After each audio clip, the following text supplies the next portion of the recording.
This is Digital Marketing Depot broadcasting live. I'm Karen Burka, your webcast producer. Thank you for joining us today for local SEO strategies to capitalize on voice search.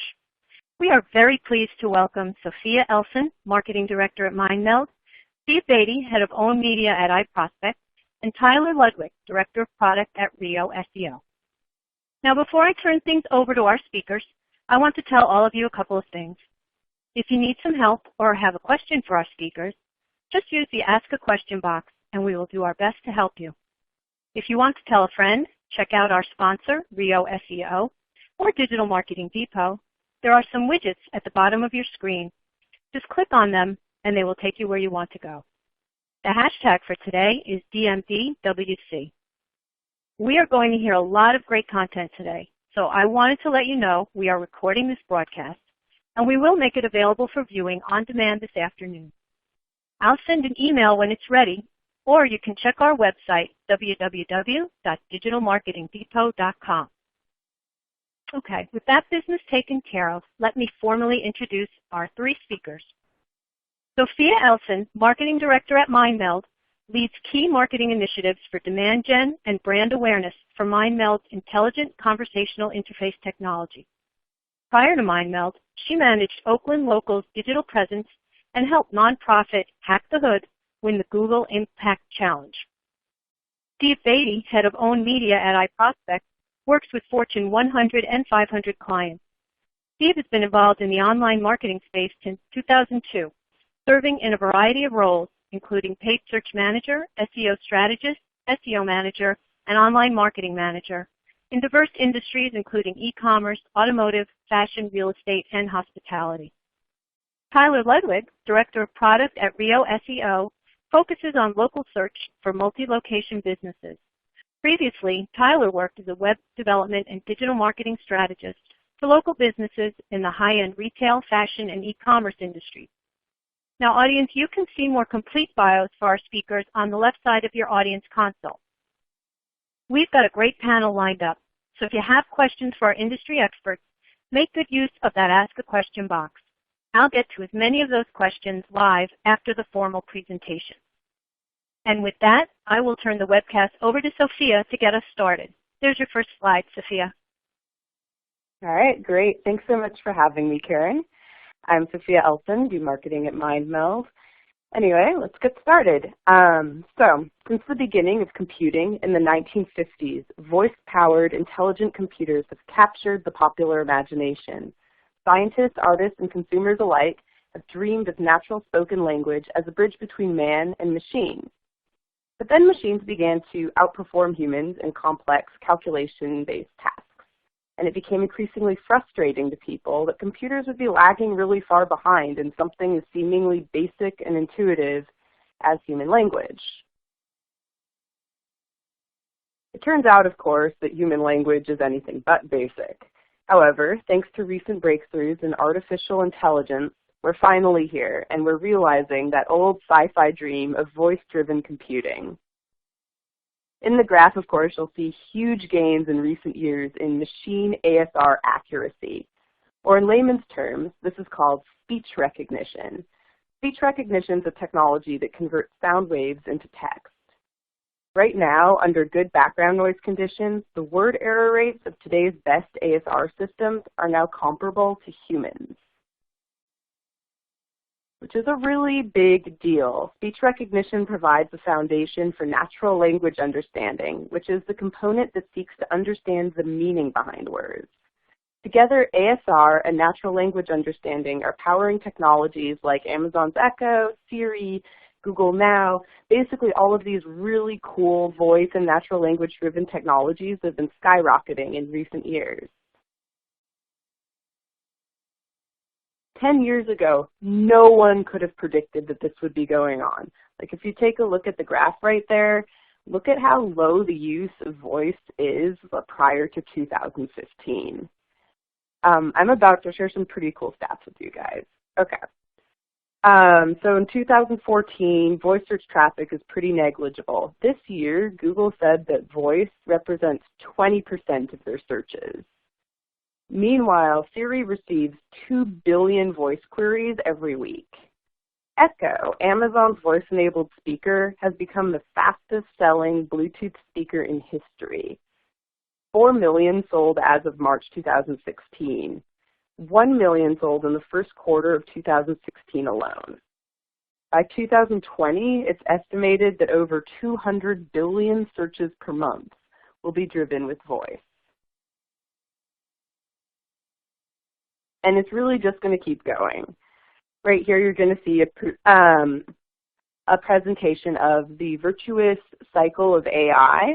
And to explain it in a little bit more detail, this is a cycle that's been kicked off recently that's going to rapidly accelerate growth in the area of natural language and voice technology. Basically, what it's showing is that the more people who use technology like voice assistants, the more data these systems will have to train on, which will facilitate further product improvements, which will then drive increased usage. Basically, this self-perpetuating cycle. It's going to be really interesting to see where things are, even in just 5 years. So, given the recent excitement in this space, MindMeld chose to research the proliferation of voice assistants as a leading indicator of voice interface adoption in general.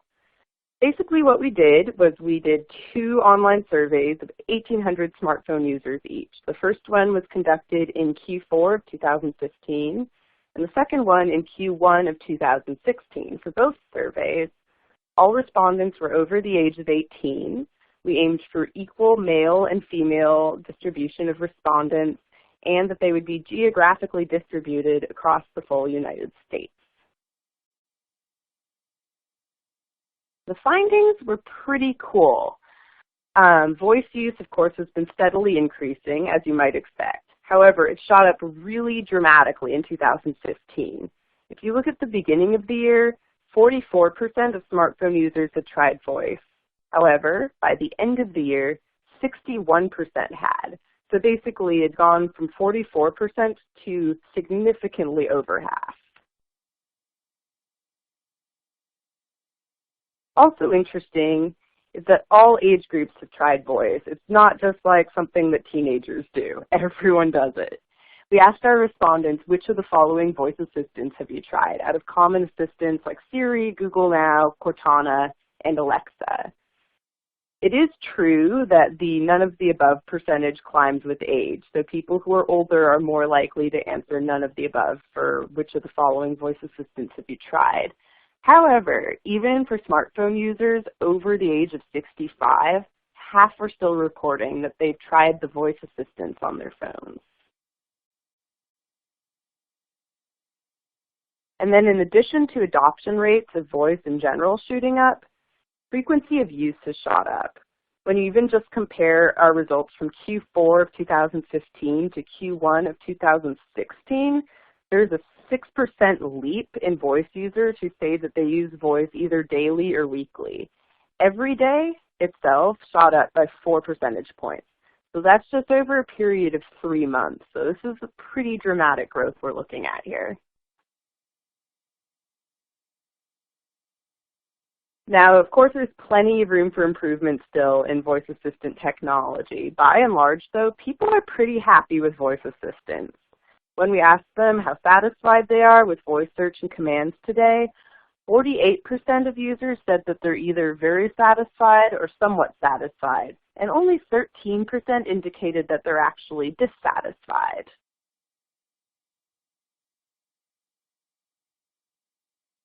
We then asked our respondents why they use voice search and commands and to check all that apply.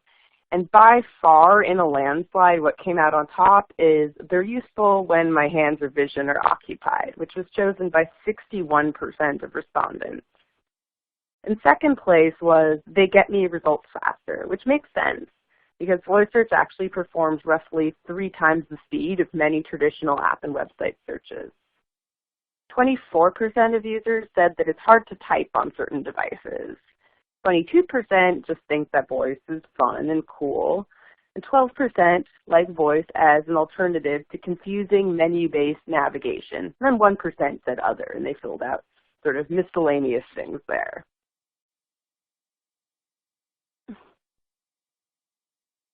Because of the population of voice as a hands-free tool, it's easy to think of voice as just being for driving or for being in transit, but that's actually really not true. We asked people where do they use voice features the most, and 43% said that they primarily use voice in the home. That was the leading use case for voice. 36% said in the car, 19% said on the go, and just as 3% of people said at work. So what's interesting about this is it shows that voice really isn't just a way of using up spare moments of time, like the drive to a restaurant or the walk to a store, but instead is actually getting fused into the most central aspects of daily life. At home, a person often has multiple choices of what device to use, like whether they should use a laptop or a desktop computer or their phone or even a speaker like Echo. But they're still using voice, even though it's still pretty early in the technology's evolution. So this shows that people really like voice. The question is, where are we heading now and what's going to happen next with the technology? All the major software companies are really betting big on voice. You're going to see like a couple quotes there. Satya Nadella of Microsoft said in March 2016 that human language is the new user interface. Jeff Bezos of Amazon said there are going to be a bunch of artificially intelligent agents in the world. I bet the average household will use a number of these.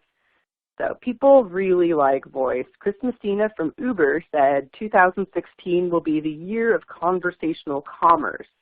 And so far, it's looking like that's really right.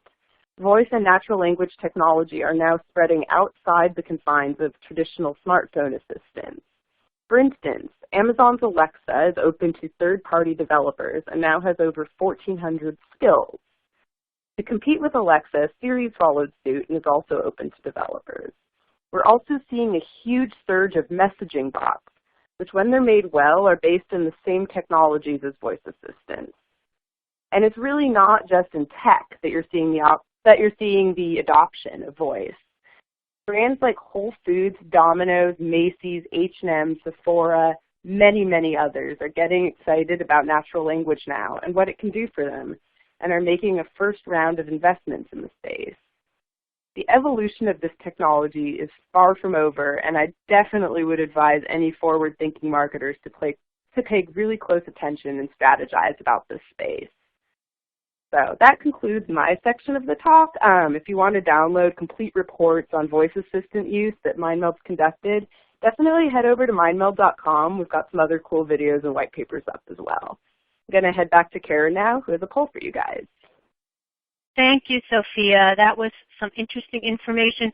Would you also share with the audience your Twitter handle or the MindMeld Twitter handle, whichever one you're comfortable with? We've actually already gotten a request for our speakers' Twitter handles. Oh, great.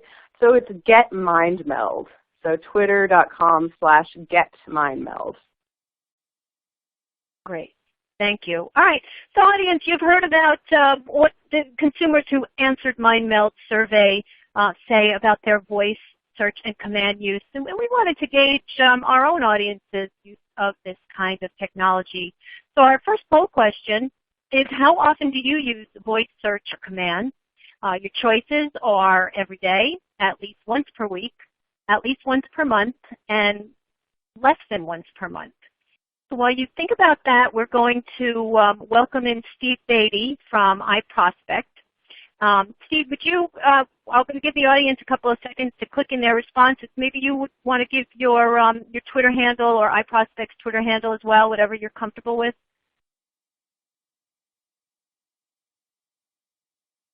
Nope. Is Steve there? Yes. Hi. My Twitter handle is Steve074 at twitter.com. All right, great.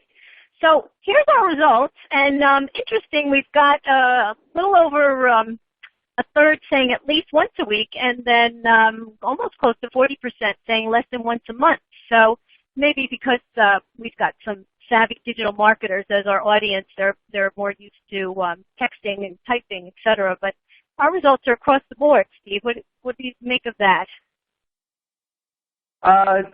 You know, it's really interesting to me because I think if you asked the same question a year ago, you would have gotten a larger audience that would have said probably once per month or less than once per month, whereas now you've seen that accelerated growth with this. It's really just showing it's becoming a part of the behavior in which we expect different technologies and search in general to provide us with answers and questions in a voice format.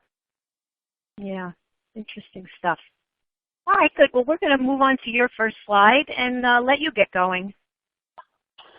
Sure. So it was great to hear everything that Sophia was talking about in terms of AI and kind of these differentiators that we're using and these different technologies that we're starting to engage with to deliver that content to us in that voice mechanism. I found this as a great quote. It's from Amit Singhal from a Time Magazine interview he did, I believe, a year ago. And it was very interesting because we had iProspect Client Summit back in April. And what we did is I opened up this session where we talked about voice search, and we talked about it in ways that we could leverage it potentially in the future for paid, but then also for organic. And I had Alexa open up with an app or skill, as they call it, I used, but just asked a question to the audience. And it said, do you think that Alexa is a pertinent search strategy or content strategy that brands should be considering for this year? And so then I had the audience respond yes or no to Alexa, and then Alexa responded back to them and said, yes, I am something you should consider. And the audience was blown away. It was a silly little skill to set up, but what I was just trying to demonstrate is the power of these other devices, especially with home devices, and how important they are going to play in a role in what we're going to expect out of daily activities, language we're going to be using, and that artificial intelligence where it does become a personal assistant for you. So back to this question at hand, what is Google scared of? And in this interview, he said mobile. Even though Google has transitioned to a mobile platform with AMP and some of these other updates they have, the gist of this was that for so long, they had built a search engine and architecture around this desktop audience and just answering these search queries, and then mobile comes along and it really just disrupted everything over the last, I'd say, 5 to 7 years. And the most interesting thing, and we said this in the summit that we recently had, is Amit Singhal stepped down not that long ago, back in February, and was replaced with a VP of artificial intelligence at Google, which just kind of shows you this transition of what they're really trying to do here. And it's kind of a core philosophy that we're really looking at iProspect too, that I'm sure a lot of search marketers on the phone are really trying to discover and discern, and that's understanding the person and really understanding what are they looking for, what is that information you need to deliver in that voice mechanism.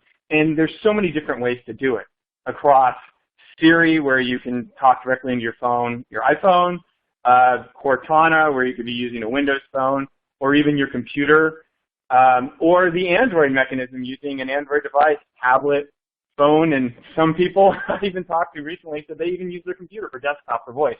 So there's just so many different ways that we need to understand those different users and those different answers and content they're expecting based on that intent.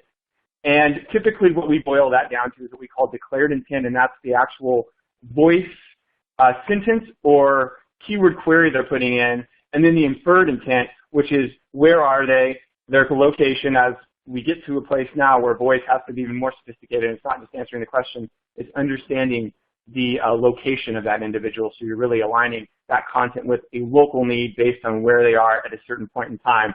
And so it really just rolls into this interesting state that we're in with search, with voice, and with consumer behavior. And a lot of this is really driven from the growing voice consumption in general. This Comscore study is great that they're saying by 2020, 50% of all searches will be voice search. And obviously a lot of this can be backed up by what Sophia was talking about with the growing trend of billions of voice searches that are already happening now and that continuous growth path that we're going to be having with this kind of stuff, which just really shows you how important it is to think about this from a business sense and a marketing sense of what kind of content are you creating. And for the purpose of this webinar, what kind of localized content are you creating that's really resonating with that audience so you can capture that person in their moment of need versus another brand that might have that localized content that somebody's potentially on their phone looking for a local store or a nearby store using a voice command like that. Are you there? So with that said, this is another interesting one because I know we focus so much on Google, Google, Google. Bing is growing rather quickly in this element as well. And with 1 in 4 queries, we had somebody from Bing at our summit, and he was directly quoted as saying this, and I know this has been reported out across a lot of the other publications in search and digital age and ad age and whatnot.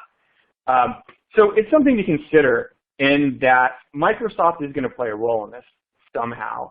And I mean, I know their phone market doesn't have a huge place that maybe the iPhone or even Android does, but there is a market for it, and obviously their technology is built into what we're using with Windows 10 and beyond, so there still is a place there. And it's important to understand that you're not just thinking about Google and Apple all the time, that Bing is playing a role in that, and as they grow out more technologies, I imagine they're probably going to look for a home product as well in the same way that both Google and Amazon have. So it is something to consider in terms of when you're looking at this voice audience. It shouldn't just be so Google-centric. Which kind of leads into this one, and this is kind of the core focus of what we're talking about today, which is local mobile. And this has been talked about in so many different ways, slow-mo and all of these different acronyms we've given it. But at the core of it is really an audience that's going to have an expectation where they're starting to have now with voice behavior, and that's that I want this information now, and based on my location, I want you to know where I am and deliver a local content experience that helps me in my moment of need.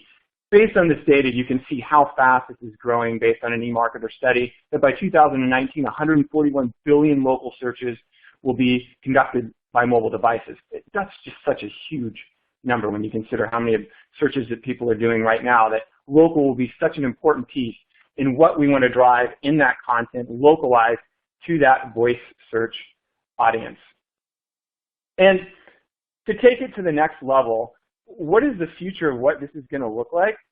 Well, the future is really going to be around potentially content as a layer. And in an article I recently wrote, I talked about this. And I think Amazon is probably one of the first products that's actually done that, where you can create skills and you're basically creating data feeds into the AWS cloud on Amazon with content that you're just sharing with people that they can activate by voice commands they use on the Amazon Echo or the Echo Dot that delivers information to somebody, and there doesn't necessarily have to be a search engine behind that. So you're kind of seeing this digital assistant 1.0 where content layers exist, and search engines are kind of there as an invisible layer, but they're not necessarily at the forefront of helping you find that content. They're kind of behind the scenes doing that. And that kind of leads into the image I have here with Apple and the Spotlight platform they have on the iPhone with the voice commands is another evolution in that step as well, where from a programming standpoint, you're actually building in, and I will use this word, optimization on the back end in these what are called manifest files that are then fed into a database that is then connected with the Apple Spotlight. And what it does is it's information that's passing, and there isn't even a search engine involved, but it's looking for relevant content from brands and how important that is to somebody based on that voice search that they're conducting on their iPhone to discover that information. So there's just so many interesting ways when we talk about language and the way that we're trying to convey that and communicate that to people. And then you start looking at voice search, and then you talk about voice search using a search engine, and then you start looking at the future where potentially there isn't an engine behind it in the terms of what we see today with like a Google or a Bing or Yahoo, but more of a layer of information that's even invisible to the consumer, but it's still delivering these content layers to people based on what these personal assistants are going to offer them through applications and then eventually through artificial intelligence that will just start making decisions for you. I know in one example that I presented at the Rio local summit a couple months ago was imagine a place where you drop your car off at work. You know that your windshield wipers are potentially going bad. You go up to your desk and then you simply go to your phone and say, you know, my wipers are going out, you know, maybe I should look to replace those. And then you forget about it, and then you go about your daily activity. And then there's artificial intelligence that's acting with data to your car, talking to your car, looking at weather reports to predict kind of those learning algorithm models and understand that there's a storm coming, and then actually make a purchase for you because it knows that you were talking about doing that, and you probably need to take that action because there is a storm coming. And then it potentially has Amazon deliver, probably by the time this comes out, a drone or whatever they're going to do, teleportation. Just kidding, probably not teleportation. Or potentially offering you a local store that's nearby that will make that order for you, and then you can just pick it up on your way home. And that's kind of where I see voice and content and then artificial intelligence kind of meets in the middle of all this. And then data and local are going to be so important in understanding where that user is, kind of these needs, and having this artificial intelligence that's really going to power them. So leading into that, as we talked about in the last section and Sophia mentioned about home products, this is going to be a core of where a lot of this exists in the near future. And Amazon has already proven that they're doing some of that, where you can make orders of products directly from the Amazon with just voice commands. Capital One has already created a skill where you can do online banking through voice. You can actually pay off credit cards. You can look up your loan balance. It's pretty interesting that now we're starting to play in the space where there's even a mobile device in your hand anymore. It's just simply voice commands and brands building experiences based on your need. And clearly right now, the home environment is one where we're having an expectation that there needs to be something there that offers us that voice content, that voice experience to meet our needs on a daily basis. Clearly, Amazon owns that market right now. Google recently announced the Google Home product, so we'll kind of have to see where that takes us as a next step. Some thoughts behind that. I really think as next steps in the evolution of voice, with Google launching a product like this that's going to be strictly driven, as they said, it's going to be a closed API, which is one nice thing that Amazon offers, which is an open API, so anybody can pump content data into it on any platform. Google, with the closed API, is really going to focus on voice search. And so by doing so, I expect there's going to be an acceleration of indexation of voice content, local voice content, and even potentially, I think, down the road, applications where they have millions of applications that people use on a daily basis, voice activation through those as well as kind of next steps in what's going to happen in the space. And so it's just a really interesting time to see how all of this is going to evolve, and it seems to evolve faster and faster as we just see this exponential growth over the last even 5 to 6 years with all these different technologies. And so it's a very interesting time to be in this space right now. And then you've got, as I mentioned earlier, Microsoft probably developing one. There's been rumors that Apple's going to develop one as well. So you're going to be having all of these home products competing for this market share and building these voice content layers to really assist kind of in those needs that people have from that home basis. So what this really boils down to in the future is, up till now, we've really used keyword relevancy as a key factor in kind of what we look for in terms of information we seek out. Keywords still will be a key piece in what we do going forward, but the big piece in all of this is really going to be an evolution from keyword relevancy to proximity relevancy. And I think that's going to be an important piece in all of this, in really understanding where that person is. What kind of content experience can you deliver to them through voice to understand what they're looking for and what they need, and that location data is going to be so pertinent to really bridge that gap and evolve where we see voice, content, and proximity as these key things that are going to drive that behavior and that need and activation by users with brands. So with that said, I kind of wanted to bring up these types of things as the current state of voice and content consumption, and just some questions that all brands should be asking themselves. And typically, it is, what is that local opportunity? Does your brand need local content right now? Or what is that opportunity for you to build that local voice content in your vertical? And probably one of the hardest pieces in all of this, and this is through experience where we've been doing this for a couple of years now, Do you have resources to do that? Or do you need to work with an agency to do that? What we found the model is right now is it's a very mixed model of our team, or in general, search marketers, building out content experiences, optimization recommendation, potential opportunities with keywords, a lot around question content, and then working internally with IT teams and UX teams to ensure you're building that in the experience. And that's really what has led to a lot of success, at least that we've seen with clients.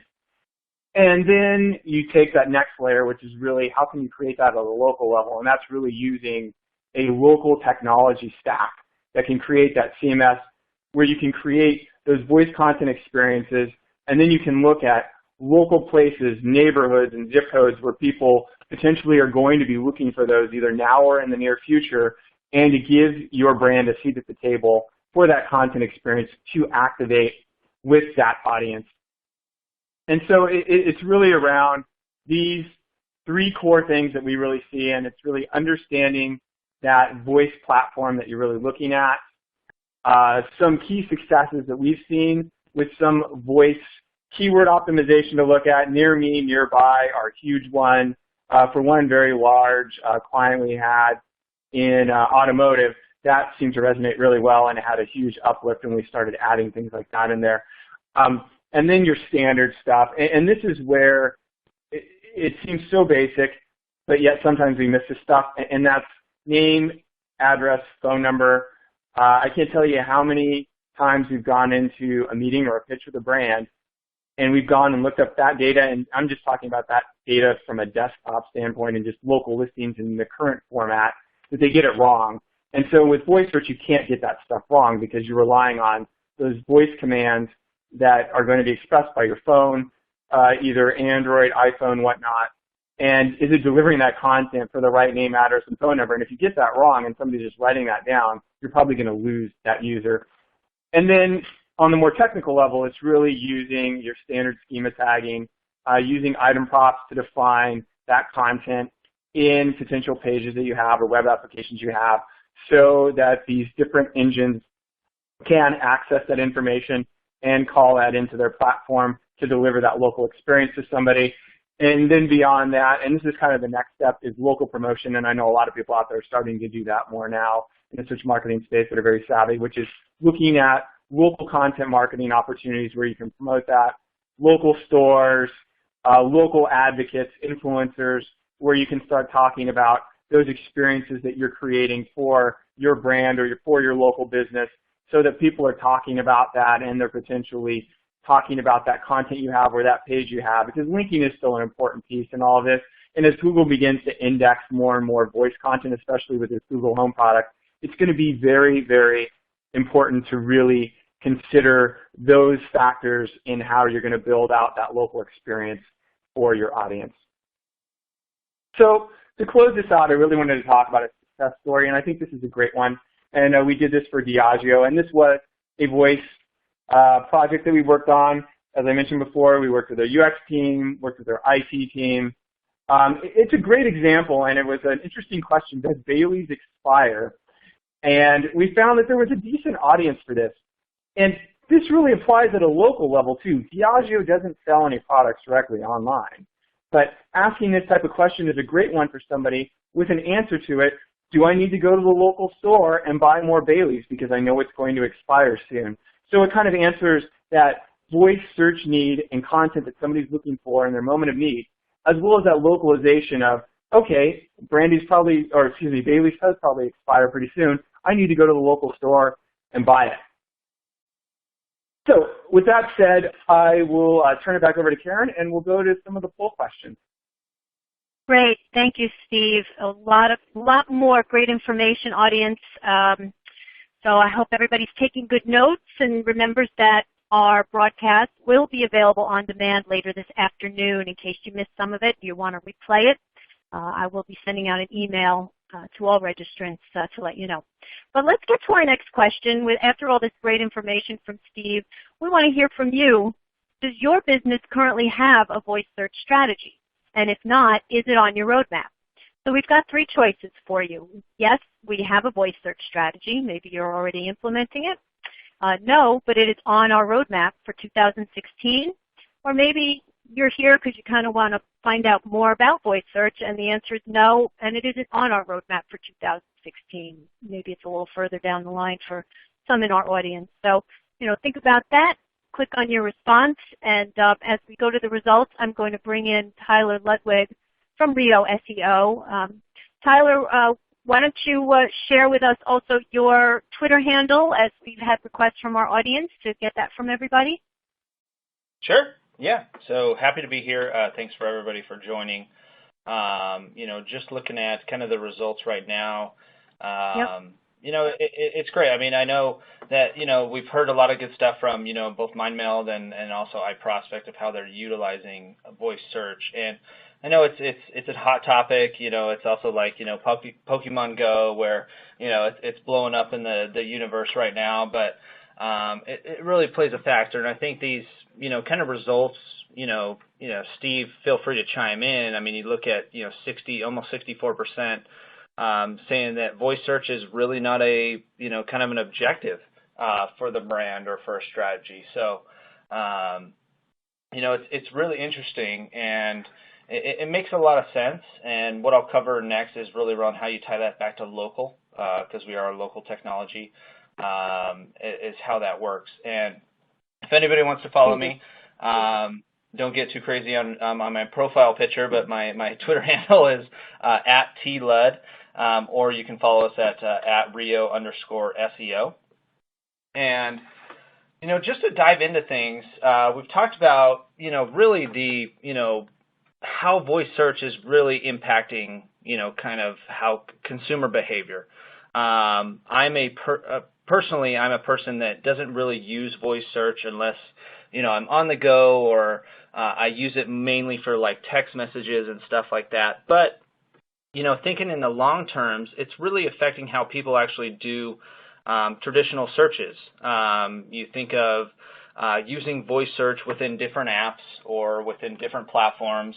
OK Google is a great example of that, where I find that's the best because it actually recognizes my name or recognizes my speech. So how does that really tie back to local?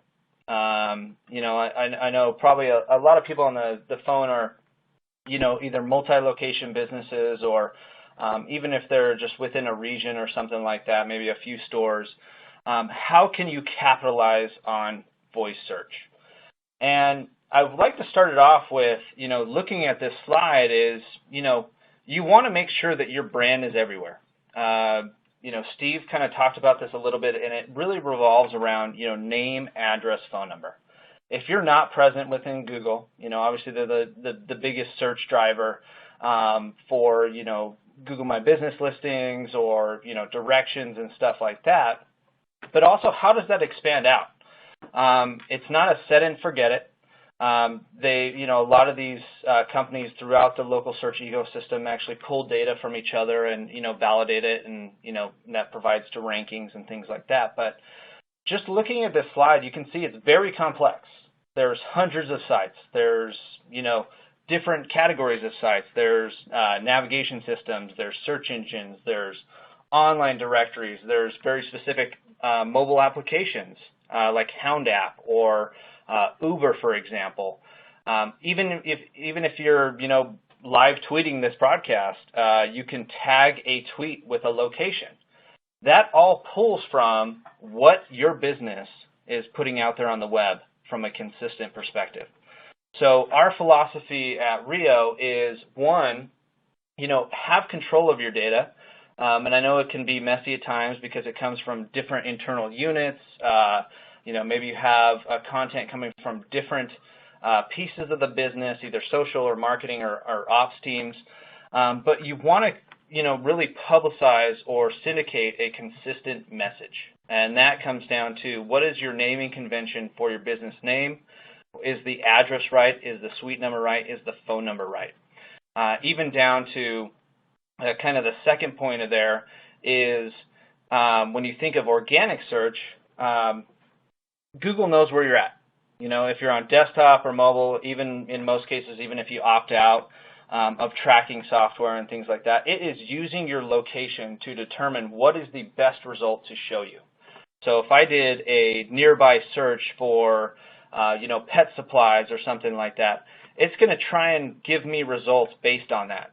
And there's different factors in that too. You have your traditional Google map listings, or your Bing map listings, or your Yahoo local results, whatever it may be, even Yelp. And most of the voice assistants out there utilize those results to submit data or respond back to a consumer. When it comes down to local landing pages, this is where you can really tie into organic search and really own that experience. You can have an optimized experience for each individual market that you are actually a part of. And that really allows you to tie conversational language either through reviews or through nearby points of interest, maybe how you speak to the customer in a different region of the country. Having those local landing pages really allows you as a marketer or as a brand to control how a consumer sees you if they actually visit your website outside of traditional e-commerce and stuff like that. So the next piece is making sure that your brand is out there, but how do we capture users in their moment of need? Some good stats around that is, when you think of just, we always throw out Google because they're the monster in the room, but there's probably about 1.2 trillion searches per year worldwide. That's a lot of people asking a lot of different questions. And when it comes down to that, about 30% of those are actually related to local. So that means people are, a great thing is, when you're traveling, think of, I want to know a nearby restaurant when I'm going to meet a client or I'm going to meet my friend in, say, Minnesota. I'm not from Minnesota, so I don't know all the great places. So there probably are companies that, have a great optimal experience, but me as the consumer, I'm looking to travel in future and get related queries back, or as it ties down to when I'm driving in my own city, navigation systems within cars, they're super advanced. They have, I'm low on fuel, and it actually notifies me and then tells me the nearest gas station. But think about CarPlay and Android Auto. They are actually going to tie into the Apple experience or the Android experience. And that includes Google Go or OK Google, right? Or, Siri search directly within your car. And this actually ties back to things like Uber. Uber looks to optimize your ride so you get the best rate, but they're using a system to identify points of interest or using location data provided by a brand to make sure that they get there on time. The third piece of this is really, how does that relate to kind of consumer reviews? There's a lot of good stats out there that, when I was moving, I used Yelp to provide reviews for the best moving company. I obviously, looked for the one that had the best star rating and the most reviews, so I know it's right. Amazon does the same thing.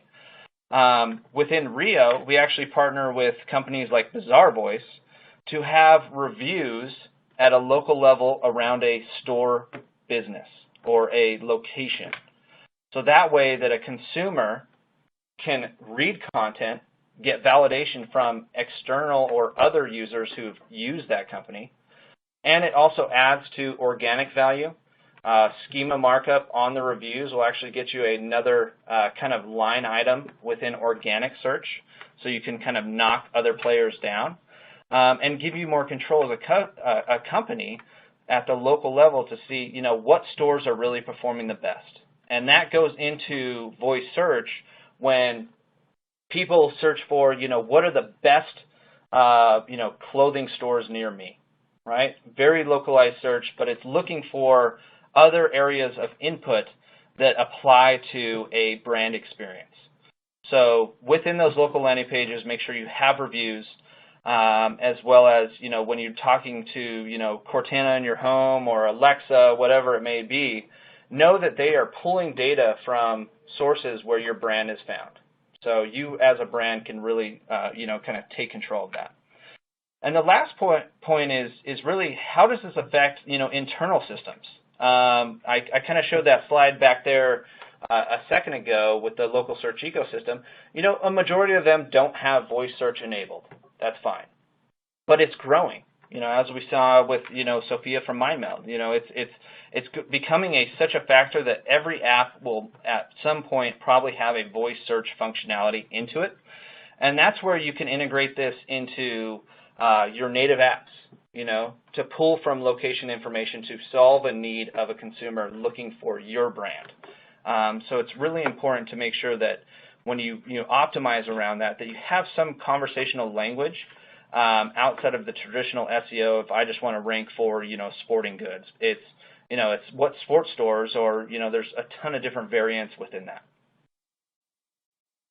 So how does it all come together? I kind of talked about this a little bit, but this is a search I did. I used Google Maps to fulfill this, or actually the Google app on my iPhone.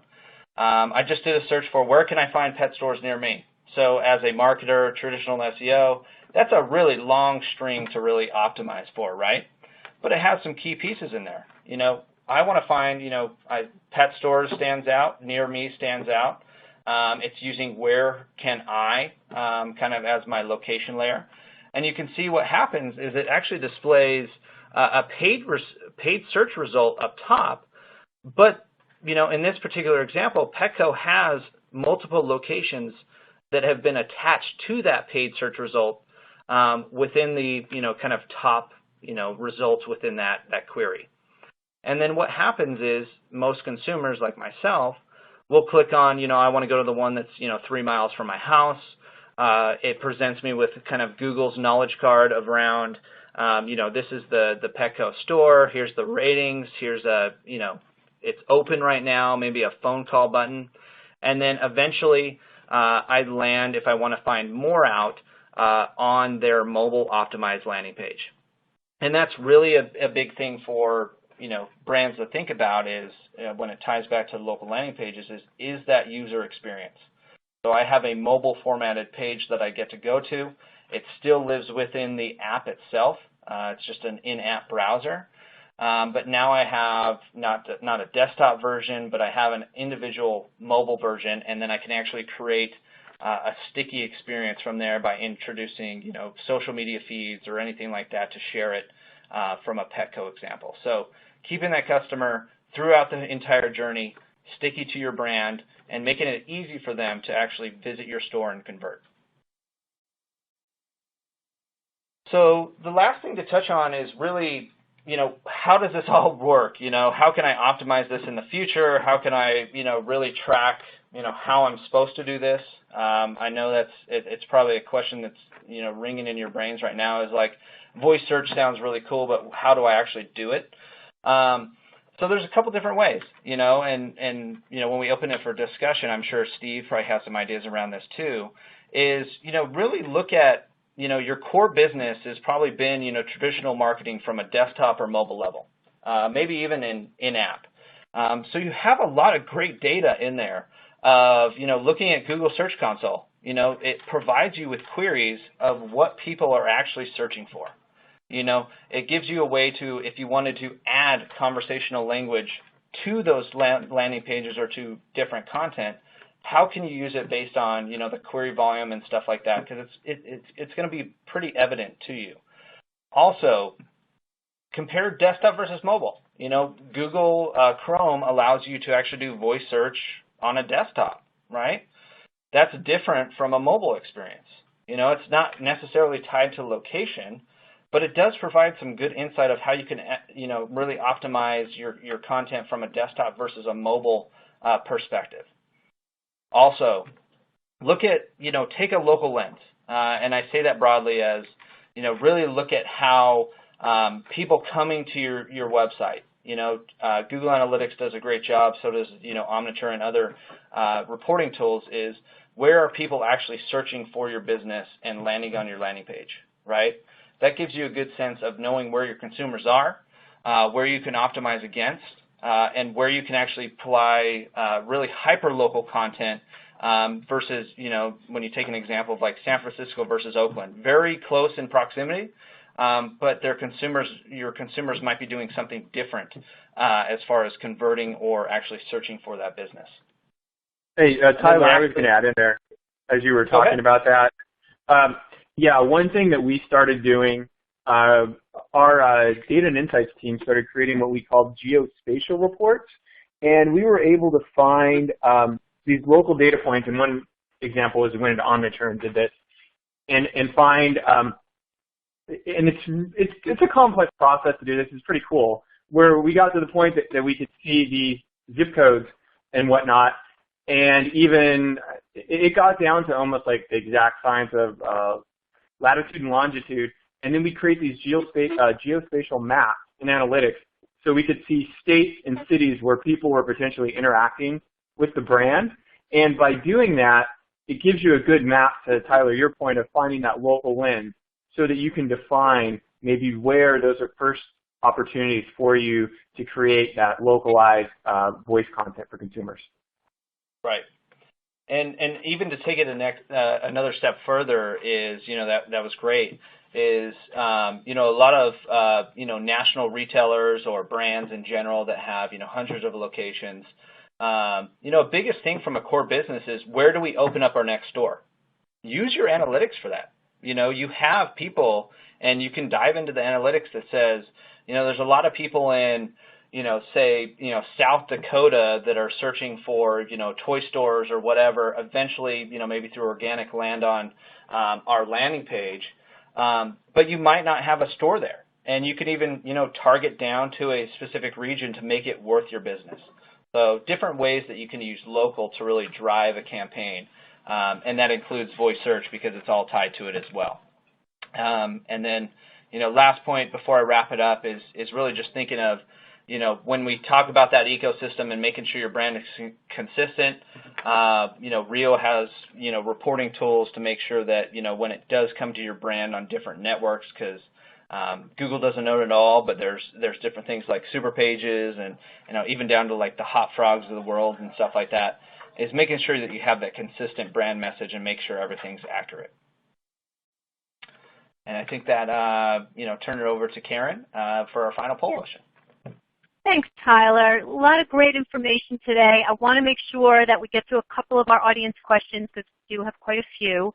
But we did want to, for those of you who are implementing some local search strategies, we wanted to hear what it is specifically that you're doing. And this is multiple responses. So you can choose more than one here. We want to learn, are you submitting your locations to Google and Bing? Are you submitting your locations through data aggregators?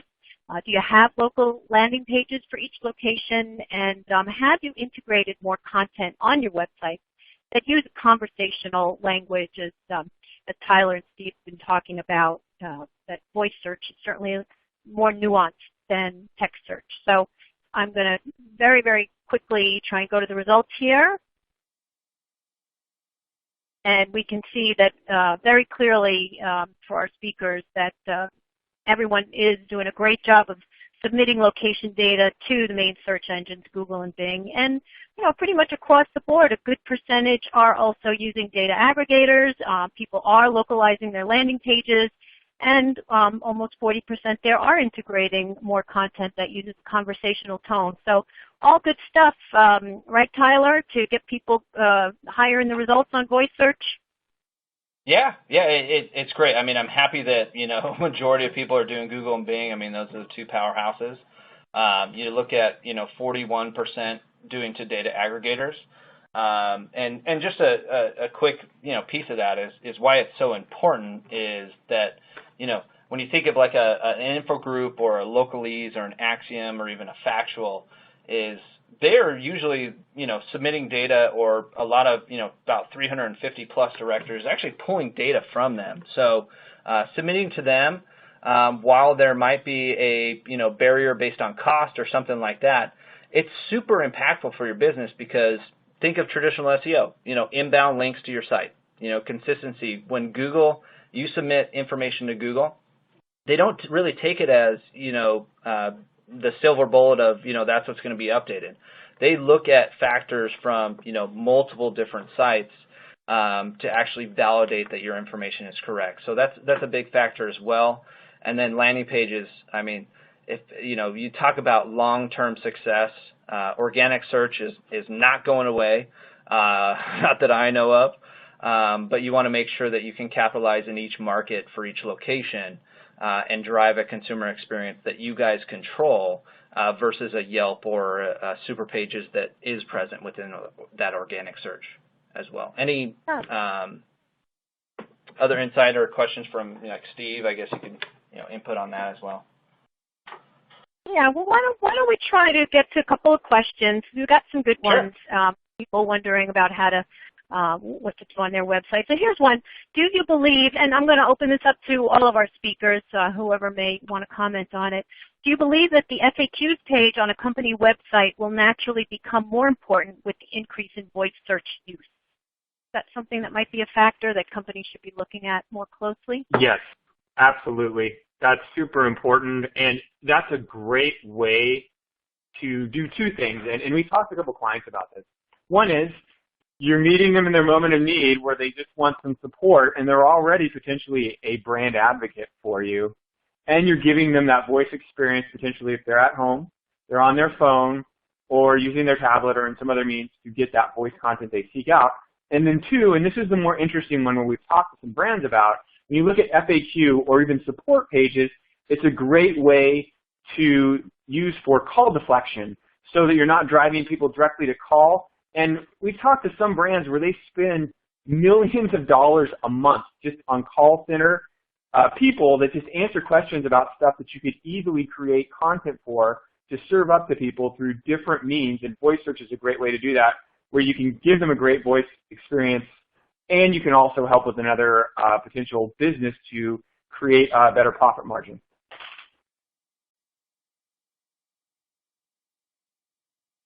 Great. All right. I'm gonna put up one more question, and let's try. We'll end on this one. Another good one for someone who's using call tracking, which is an important part of this whole process. I use a number of call tracking numbers to validate results from my locations with various online ad sources. How does this impact NAP that you've referred to as it relates to local SEO? Which is, right, because that could change since you've got unique phone numbers in your call tracking ads. Steve or Tyler? Right. Yeah, I mean, I think that's a great question. I mean, call tracking, we work with a couple different companies, either service-based companies where they might not have like a physical location, but phone calls is their driver for everything, right? And that's really your impact on kind of local search is having a unique local phone number tied to each one. It also gives you validation on if somebody never visits your website but clicks through, clicks right from the search result on Google or Bing or whatever. It allows them to actually apply a return on investment for that. And when it comes down to it, local phone numbers, I mean, that does impact your local ranking or your local presence.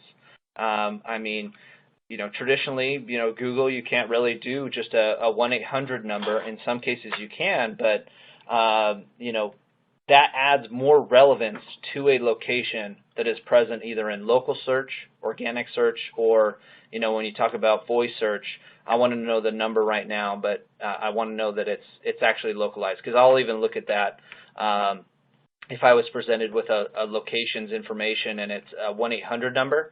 I'd probably be more skeptical or less likely to convert unless if it wasn't just a local phone number like an 858 in California or something like that.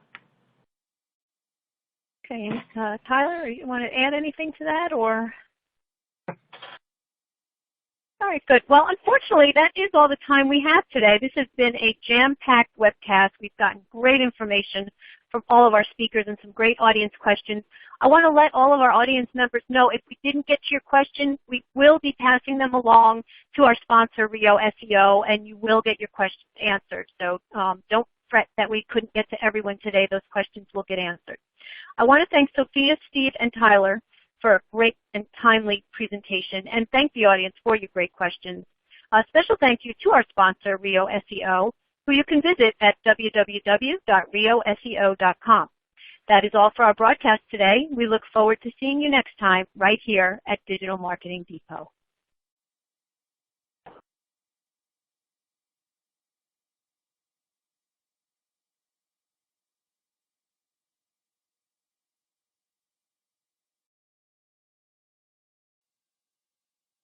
This is Digital Marketing Depot broadcasting live. I'm Karen Burka, your webcast producer. Thank you for joining us today for local SEO strategies to capitalize on voice search. We are very pleased to welcome Sophia Elson, Marketing Director at Meld, Steve Beatty, Head of Owned Media at iProspect, and Tyler Ludwig, Director of Product at Rio SEO. Now, before I turn things over to our speakers, I want to tell all of you a couple of things. If you need some help or have a question for our speakers, just use the Ask a Question box and we will do our best to help you. If you want to tell a friend, check out our sponsor, Rio SEO, or Digital Marketing Depot.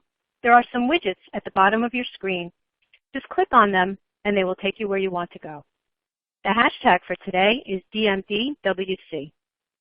We are going to hear a lot of great content today, so I wanted to let you know we are recording this broadcast and we will make it available for viewing on demand this afternoon. I'll send an email when it's ready, or you can check our website, www.digitalmarketingdepot.com. Okay, with that business taken care of, let me formally introduce our three speakers. Sophia Elson, Marketing Director at Meld, leads key marketing initiatives for demand gen and brand awareness for Meld's intelligent conversational interface technology. Prior to Meld, she managed Oakland Local's digital presence and helped nonprofit Hack the Hood win the Google Impact Challenge. Steve Beatty, Head of Owned Media at iProspect, works with Fortune 100 and 500 clients. Steve has been involved in the online marketing space since 2002, serving in a variety of roles, including paid search manager, SEO strategist, SEO manager, and online marketing manager, in diverse industries including e-commerce, automotive, fashion, real estate, and hospitality. Tyler Ludwig, Director of Product at Rio SEO, focuses on local search for multi-location businesses. Previously, Tyler worked as a web development and digital marketing strategist for local businesses in the high-end retail, fashion, and e-commerce industries. Now, audience, you can see more complete bios for our speakers on the left side of your audience console. We've got a great panel lined up, so if you have questions for our industry experts, make good use of that Ask a Question box. I'll get to as many of those questions live after the formal presentation. And with that, I will turn the webcast over to Sophia to get us started. There's your first slide, Sophia. All right, great. Thanks so much for having me, Karen. I'm Sophia Elson, do marketing at Meld. Anyway, let's get started. So, since the beginning of computing in the 1950s, voice-powered intelligent computers have captured the popular imagination. Scientists, artists, and consumers alike have dreamed of natural spoken language as a bridge between man and machine. But then machines began to outperform humans in complex calculation-based tasks. And it became increasingly frustrating to people that computers would be lagging really far behind in something as seemingly basic and intuitive as human language. It turns out, of course, that human language is anything but basic. However, thanks to recent breakthroughs in artificial intelligence, we're finally here, and we're realizing that old sci-fi dream of voice-driven computing. In the graph, of course, you'll see huge gains in recent years in machine ASR accuracy, or in layman's terms, this is called speech recognition. Speech recognition is a technology that converts sound waves into text. Right now,